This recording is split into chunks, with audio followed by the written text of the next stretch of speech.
So we're talking about unity. And Pastor Dan stole my passage last week. So I'm sort of skirting around the same one. The only one I didn't mark in my Bible.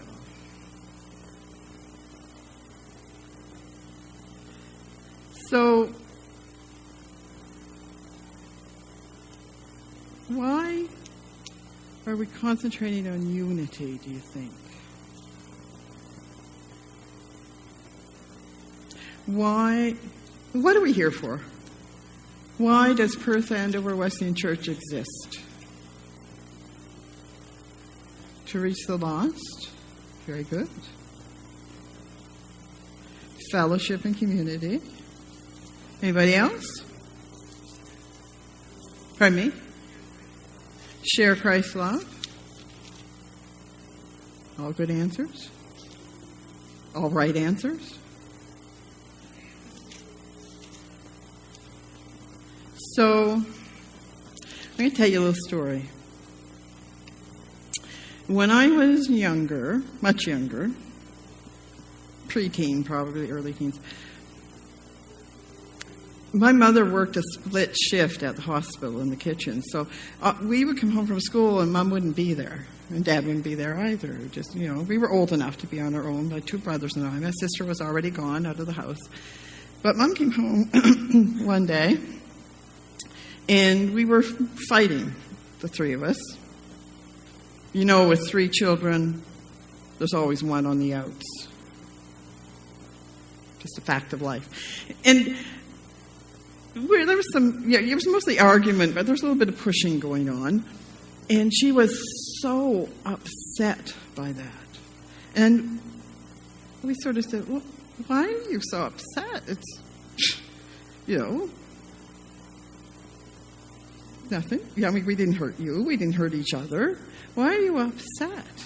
And I never understood that for years and years, that it did hurt her, that her family did not get along. Now, 10 minutes later, we were getting along, by the way. But, it did hurt her that we weren't unified at that time. I think you parents know what I'm talking about. So I relate that to how if we're in disunity as a church family, the way he said we get together partly for fellowship, one reason we want unity is that if we don't, it hurts God. I never really thought of it that way till I think God brought it to my mind. That one big reason for unity is that it hurts God, that we are not focusing on what we're here to focus on, which is reaching the lost for Christ. Now, we do get together. We call ourselves a family. We do get together for social reasons. But we could do that in a social club. If we want to just get together and share things and have potlucks and Christmas dinners and all that, we don't need to bring Christ into it. So our main focus is to reach the lost.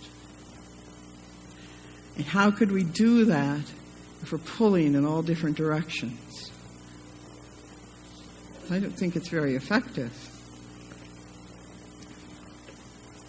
So why do we exist? If we look at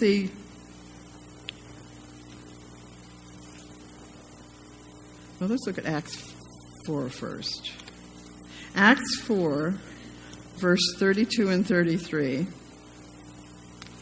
says, all the believers were one in heart and mind.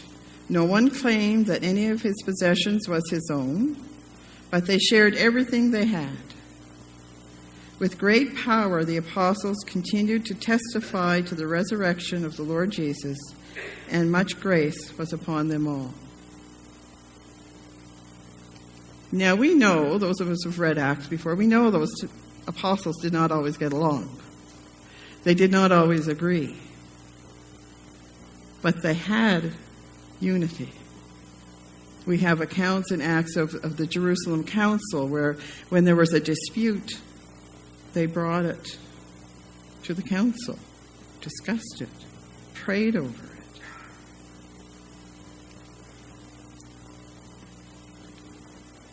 So, am I saying that we have to all be doing the same thing? We have to be lockstep robots without any divergent opinions? No. No, we are individuals. We're diverse. We have different gifts to offer. But if we're acting in unity, we're all pulling in the same direction. We're not pulling against each other. We find ways to work through our conflict. In the Ephesians reading, Paul does not say that we are to work to get unity. He says we have it already. Did you notice that? We have the unity because it's from God.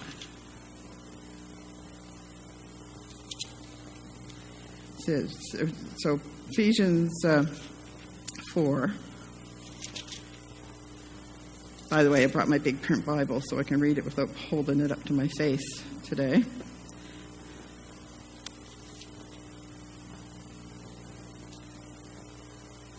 Ephesians 1, sorry. Let's start 1:3. Praise be to the God and Father of our Lord Jesus Christ, who has blessed us in the heavenly realms with every spiritual blessing in Christ. For he chose us in him before the creation of the world to be holy and blameless in his sight. Okay, so he blessed us through his grace with many things, and one of them is unity. So we don't have to go out and develop our unity, we just have to claim it.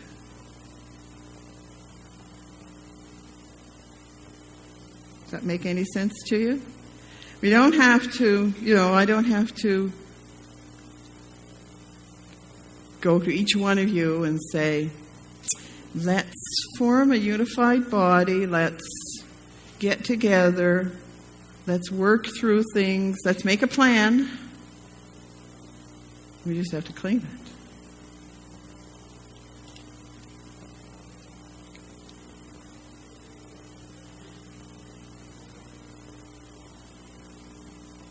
Okay, so be completely humble and gentle. This is Ephesians 4. Remember that Paul was writing this when he was in prison. He was writing this letter to be read aloud. And he was in prison and encouraged people to be humble and gentle, patient, bearing with one another in love, make every effort to keep the unity of the Spirit to the bond of peace.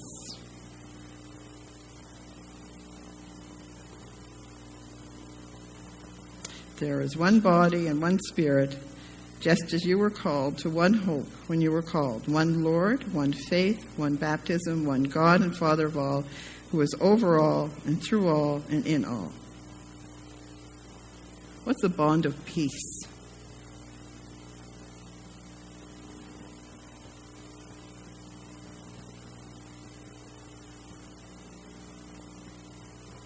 What do you think it is? What's a bond? Want to get along? We have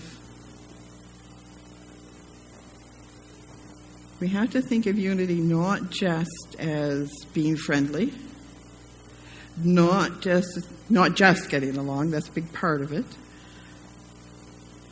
not just enjoying our social occasions together. Unity. In the first 3 chapters of Ephesians, God through Paul is revealing the mysteries of his salvation plan. So he's got the theory in the first 3 chapters. This is the live it part in the last 3 chapters. What do I do to live out Christ's work on the cross. That's why we already have unity, because the work has been done by Christ, not by us. But we make every effort to work that way. So unity is not just getting along together. There's no Christian unity without Christ. So the first, we're here. It's nice to be friends with people, without each other here. It's a comfortable place for me to come. But that's not why we're here, to make me comfortable. If I get too comfortable in the pew, am I going to do anything? Am I going to get out there and take some risks? Try to reach those hurting people in this world who do not know Christ.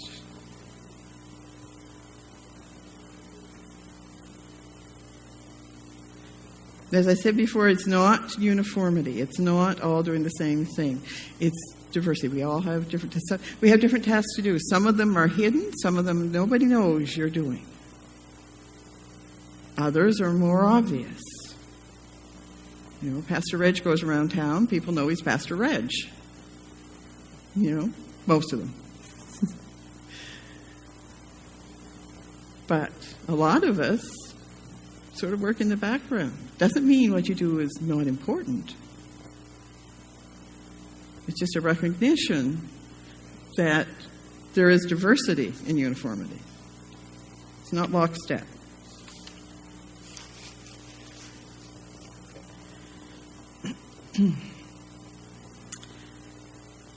Have you ever been in a situation, and I have been in several situations, where it seems the church you're part of is really focusing on non-essential things?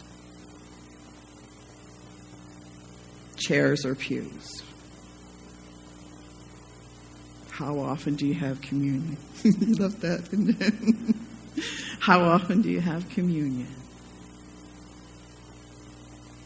When do you have your church supper?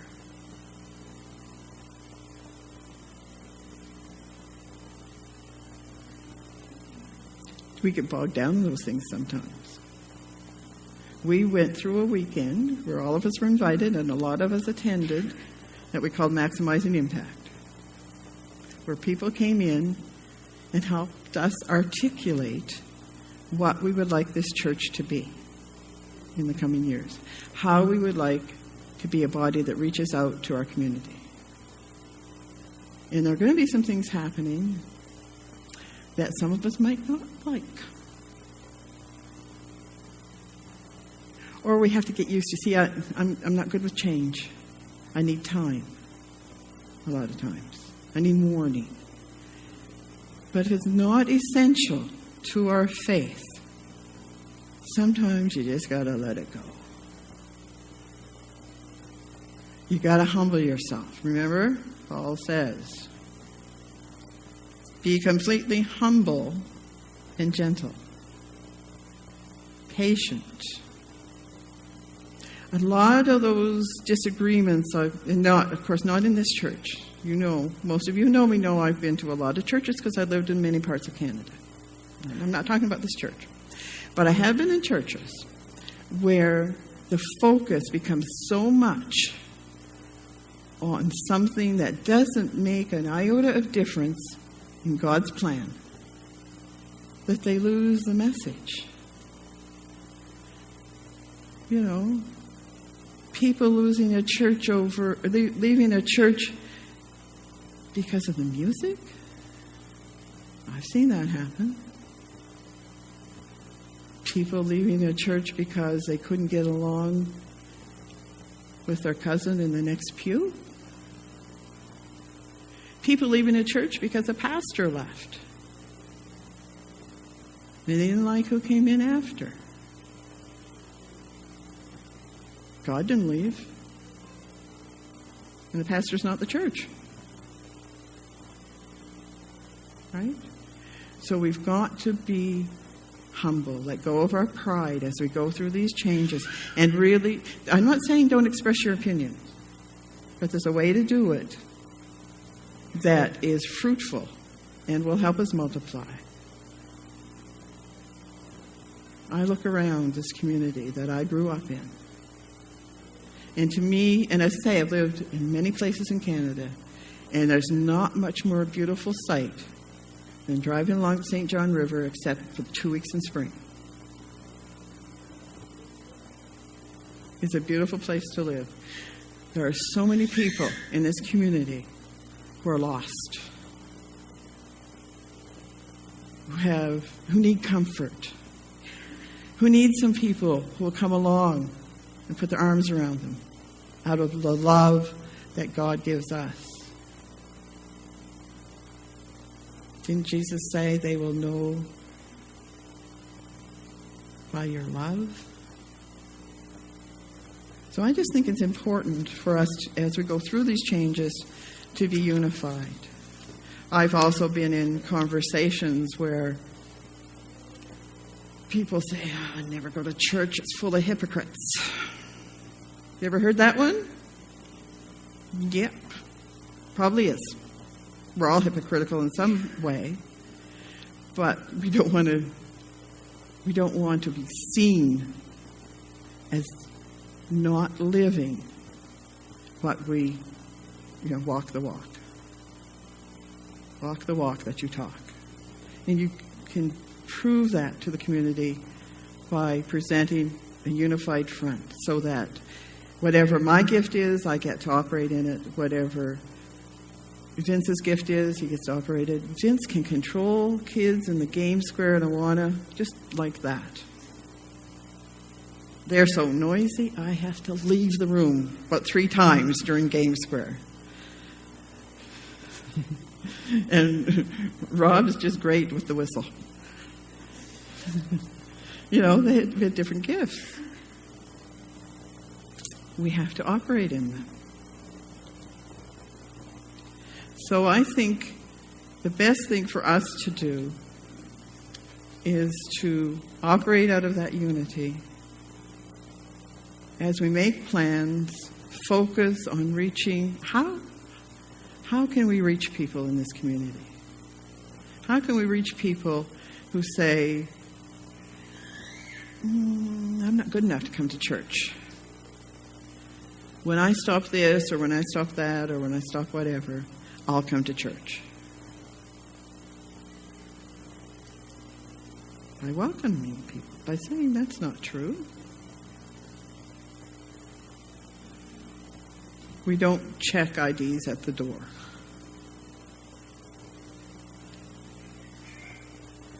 Okay, so I think make every effort to keep the unity of the Spirit through the bond of peace means we are a people who can operate with all our flaws and all our upheavals and all our good characteristics to reach people for God. And we will enjoy the times we have together. We won't stop having them, but we'll just welcome more people. There's lots of room here. Lots of room here to have more people come. Not because we want numbers. We want people to know Christ, to be saved. And that's old-fashioned talk, but it's still true. We need to reach out to our community. And how you do that may be totally different than how I do it.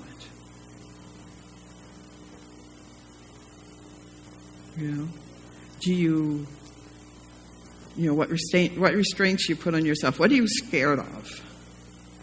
I have to ask myself, what am I scared of when I want to share the gospel? What's the worst that could happen?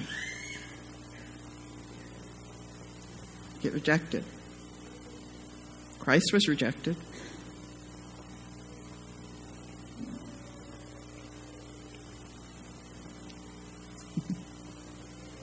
We'll be praying for you, Desiree.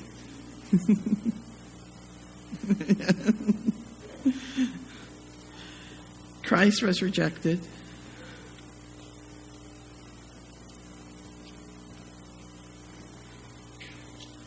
I have another couple of scriptures I want to share that might help us to just coalesce. Colossians 3, verse 14. Now, before, in Colossians 3, it's sort of, in my Bible says rules for holy living, what you should and shouldn't do. Oh, she's not leaving. She's taking a baby. I was hoping. But 14 says, after the list of things, and over all these virtues, put on love, which binds them all together in perfect unity.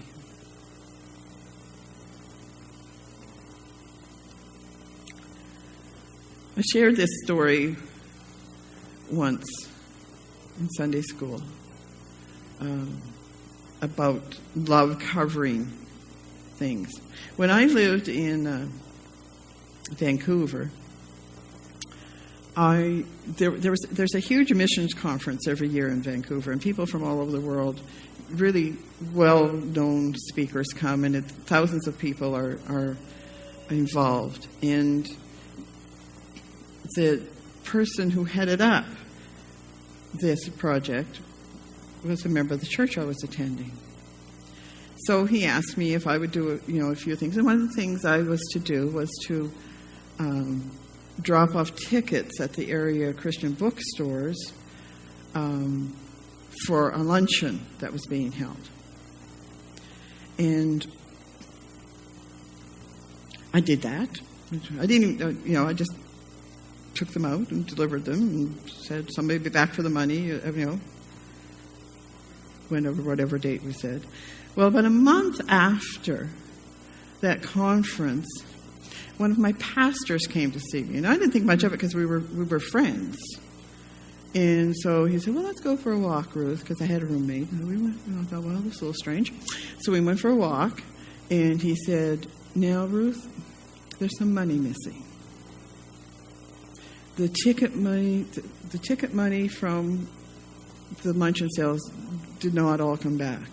And we checked. We checked with the bookstore, and they said you had come in to pick it up. Well, I was shocked. I said, I was never asked to pick any of that up. Why would I go pick it up? So anyways, and so I felt like I'd lost the respect of two people, the pastor and the gentleman who headed up the committee for this missions conference. But we glossed it over. They said they believed me, and fine. But there was something there.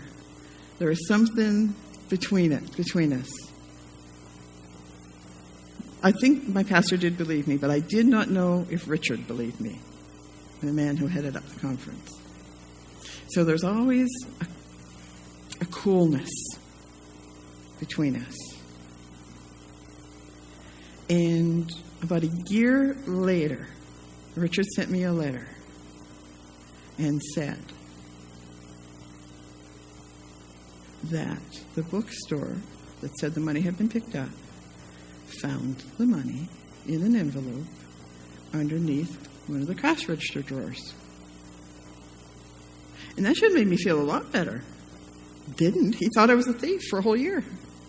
That brought it all back. How do you get over something like that? Well, it was interesting. The next Sunday, I got the letter in the middle of the week. The next Sunday was a communion Sunday. We had communion in that church about once a month. And for some reason, Richard and his wife sat right in front of me. They never sat there. Right in front of me. So when it comes time to prepare us for communion, and the pastor says, if you have anything against your brother, you better get it straightened out. I had to. All I felt to do was go around in front of him and hug him. Did not mention that I'm sorry you thought I was a thief for a year. And we're talking a few $100s here, And he just warmly welcomed me. And that unity, that closeness was back. Because you might think you've worked things out with someone, but if that coolness is there, you're holding something back, in my opinion. It was not an easy lesson to learn, but after that, I was able to do more because I held back. And I wasn't supposed to hold back. In that time, I was in seminary. I was supposed to be heavily involved in my church, but I was holding back because of that. So unity is not just the whole body. Unity is between individuals also.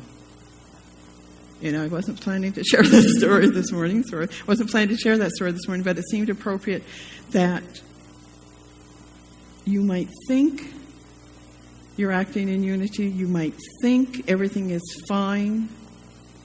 But if you think somebody's a little cool towards you, try to find out why. Try to work through things so that when you are involved in ministry with that person, all people see is Christ in you and Christ in her. Not hurt feelings, not pride, just Christ in you. Because to me, we as a body of believers, it's not Reg's job or Dan's job to bring people in here. They can't cover the whole town. It's our job as believers to make people feel so welcome they'll want to come and hear the truth of the gospel. And we do that by being genuine. And if you are not genuinely cordial, try to figure out why. And to the best of your ability, work it out. And over all these virtues, put on love, which binds them all together in perfect unity. You can love someone and not agree with them. I think you married people will know that one. Yeah, I know. You go through phases. So, just remember, as we go through these changes, there will be some physical changes in the church. There will be some changes in the way we do things. There will be some things added, maybe some things taken away. That we entrust our pastors and our board. When we invited Maximizing Impact and we attended those sessions and we were given opportunities to express how we think this church should work, now we trust our pastors and our board with the decisions they have to make to carry through our wishes. They're working on our wishes. They didn't make this stuff up.